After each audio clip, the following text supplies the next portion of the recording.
Muito bom dia, minhas queridas, belas, inteligentes e maravilhosas escritoras. Hoje realmente é dia, não é noite ainda. Mas se fosse bom dia, vale pro dia todo. Se é a sua primeira vez por aqui, eu sou a Débora Belmiro, sou editora, trabalho com escrita há 5 anos. E hoje eu quero retomar um pouquinho do vídeo passado, que foi sobre tradição. A gente conversou sobre grandes autores, sobre grandes nomes, e o que eles têm em comum para estarem reunidos aí nesse panteão. Mas eles têm mais em comum do que o conhecimento da tradição. A maioria desses grandes escritores tem um truquezinho que eles conseguem dominar aí com bastante maestria. Vou contar pra vocês um pouquinho sobre o que é impessoalidade na escrita. É sobre você separar a escrita impulsiva, emocional, da escrita racional, aquela com técnica. A gente conversou também um pouquinho sobre diário e sobre como muitos escritores parecem muitas vezes só jogar as emoções dele no livro e publicar assim mesmo. Muitos dos livros que eu já editei, os contos que eu já li, tem muito disso, de ter muito do emocional da pessoa, sem ter passado por um filtro de técnica, um filtro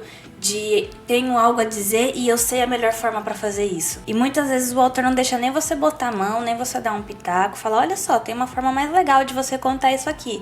Isso acontece porque eles estão muito envolvidos no próprio sentimento, em como ele estava se sentindo e ele quis colocar no papel. Mas ele não pensa bem em como o leitor vai receber isso e se ele tá conseguindo transmitir esse sentimento da melhor forma pro leitor. Isso acontece justamente porque não está se praticando a impessoalidade. E é aqui que você separa um autor iniciante, um autor amador, de um autor profissional, um autor que tem um grande potencial de levar o seu nome pra frente. Quando você pega as suas emoções e reorganiza elas com técnica, separando direitinho o que você quer contar, o que você quer passar, você cria um livro que tem um potencial muito melhor, que tem uma força muito maior.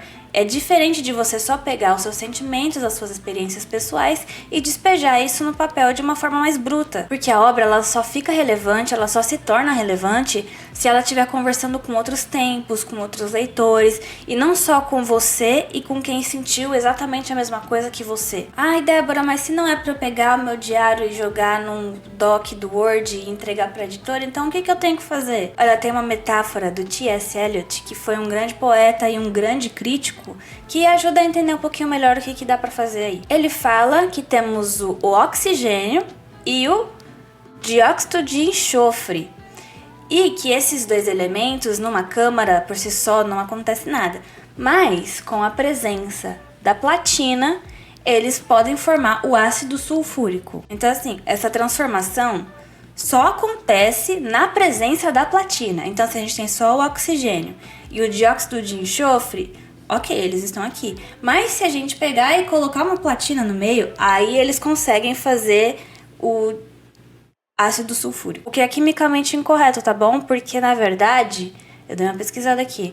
Quando a gente junta oxigênio com dióxido de enxofre, na verdade a gente tem o trióxido de enxofre. O ácido sulfúrico só acontece na presença da água. Mas só tem a reação com a presença da platina, entende? Falou, mas o que ele quer dizer com isso? O escritor é a platina. Nessa mistura, nessa reação, a gente tem criado o ácido sulfúrico. Mas no ácido sulfúrico não tem nenhum resquício de platina, não tem nenhum traço que mostre que a platina estava existindo ali quando aconteceu a reação. E a platina também não sofre nenhuma alteração. Então o escritor é a platina que dá a nossa reação.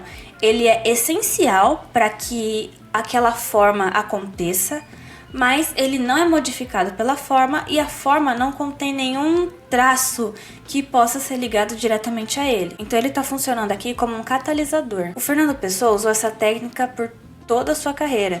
Para ele, o escritor precisa ser um médium. Nem sempre tem os traços da experiência concreta vivida pelo autor ali na sua obra. Então o escritor funciona como um meio, ele leva de um estado para o outro estado. Muito bem, Jovem Padawan, ótima pergunta. Aqui a gente está dizendo que o escritor ele é um meio para que experiências e sentimentos humanos tenham uma forma concreta, que é por meio da arte. E no nosso caso aqui a gente está falando de literatura. Mas a gente tem aí um monte de forma de arte, dança, artes plásticas, cinema, quadrinho. Quadrinho também é arte, tá bom, gente? Eu sou fã de quadrinho, eu vou morrer nas trincheiras pelos quadrinhos. Então, assim, por mais que não se tenha traços do autor na obra, tem traços do autor na obra, porque o autor é um humano.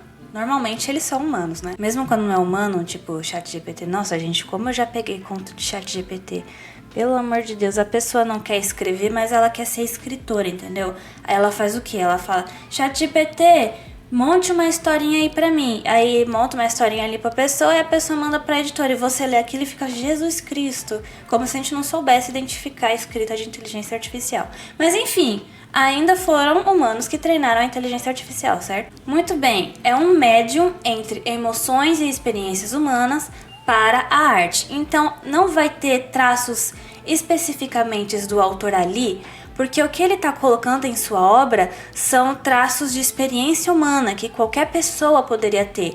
Então, você expressa isso de uma forma mais universal, entende? Não acaba sendo tão pessoal. Você tenta conversar de fato com outros tempos e com outros leitores. Então, essas experiências e emoções que você está transformando em obra, elas podem ser ou não suas, podem sim ser baseadas em coisas que você passou, mas você não está se limitando à sua visão pessoal daquilo, à sua única interpretação sobre aquela situação, sobre aquele sentimento, entende? Então, um escritor médio, ele é aquele que é um médium...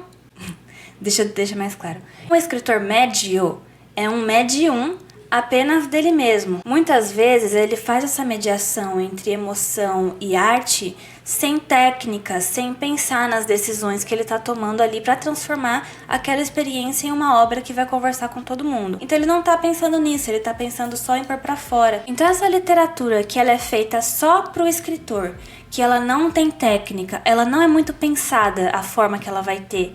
Não tem muita opção para essa literatura a não ser uma literatura ruim, entende? Diferente de um grande escritor, um escritor com potencial, que pega essas experiências que ele pode ou não ter passado e transforma em uma coisa universal. E aí entra sim muita técnica, o conhecimento da tradição e todas aquelas coisas que a gente sempre fala por aqui. A questão aqui é quando você tenta ser universal e quando você não tenta, quando você escreve só pra si. A questão aqui é quando você não tenta ser universal, quando você escreve só pra si, quando você não pensa que aquilo pode ser lido fora de seu tempo, que aquilo pode ser um assunto que vai ainda ser falado durante muitas décadas. Por exemplo, a gente pega as grandes obras do Machado de Assis, ou os contos dele mesmo. Ele tá sempre falando sobre o quê? Classe social. Ele critica a burguesia. Então, classe social é uma coisa que a gente sempre teve e sempre vai ter. Então, é uma discussão que continua desde 1800 até 2025 e vai continuar ainda.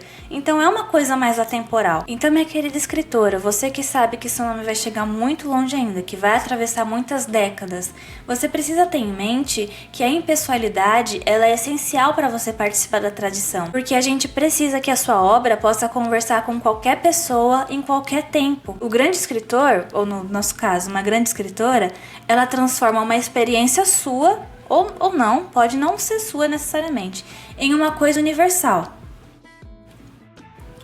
Enquanto mediano, a mediana fica limitada à sua experiência pessoal. Então, muito dificilmente uma escritora média vai escrever sobre uma coisa que ela não viveu, uma coisa que ela não passou. E é aí, claro, que entra a sensibilidade do autor, né? A sensibilidade do artista. Você poder escrever sobre algo que você não necessariamente viveu. Então a diferença aqui não tá em qual sentimento é mais digno de ser transformado em obra. Não tá em quem sente mais. Uma escritora mais experiente sente mais e melhor do que uma escritora mais nova. Não é aí que mora a diferença. A diferença tá na vontade, no empenho de dar a melhor forma possível àquela experiência humana, para que ela possa conversar com todos os humanos, o maior número de humanos possível. Então aqui a gente já abre uma brecha para eu te perguntar qual que é o seu processo de escrita, o seu processo criativo. Na sua rotina você tem um tempinho separado para estudar sobre técnicas, sobre os autores que vieram antes de você? Muitas vezes o estudo não vem de você sentar e ficar pesquisando coisas. Às vezes uma leitura que você faz ali no ônibus, você percebe alguma coisa, ali já é um estudo, ali você já está entendendo melhor. Mas a questão é se você dá importância a isso, como que é a sua rotina, como que é o seu processo. Então é isso, galera. Um beijo. Aquela coisa de não esquece de se inscrever para você continuar consumindo bom conteúdo e se tornar uma escritora cada vez melhor. Não deixem de ler, não deixem de estudar, de ler para escrever, tá bom? Um beijo a todas.